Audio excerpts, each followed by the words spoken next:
If you want to instantly be better at selling, you've got to get people to trust you, and you do that by listening. It's the one skill people don't usually talk about in sales. They want to be like, use this one-liner to overcome this objection, or use this.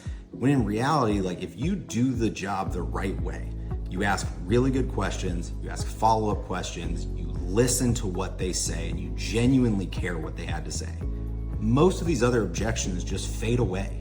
Do they still exist? Yeah, like they're not gonna just go away, but at the same time, they stop fighting you because they know that you're on their side.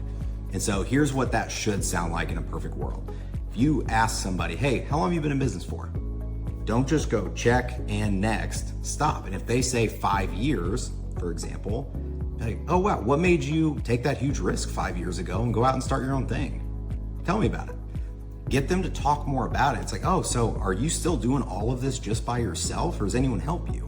And start unpacking things like that. If you care enough to hear about the answer and then ask some follow-up questions after it, I promise you, people will start to trust you and give you more information so they can tell you actually care.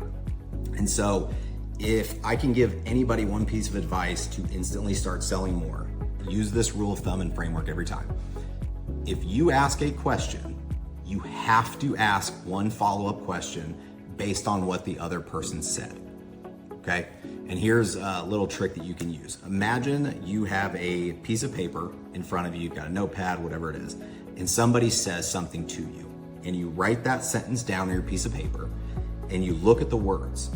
Your next question has to be based on the words on your piece of paper, and ideally, use at least 1, 2, even 3 of the words they used into your question. And I'll give you an example of what I mean. Someone says, oh, I've been in business for 10 years. You see it, write it down. Okay, so what changed 10 years ago that made you start this? Well, you know, I hated working for so-and-so, and I really just want to go out and do my own thing. Oh, why did you hate working for so-and-so? So you start to basically just use their words in the form of a question to get them to open up and tell you more. And when you do this, your discovery on your phone calls becomes a conversation, not an interrogation.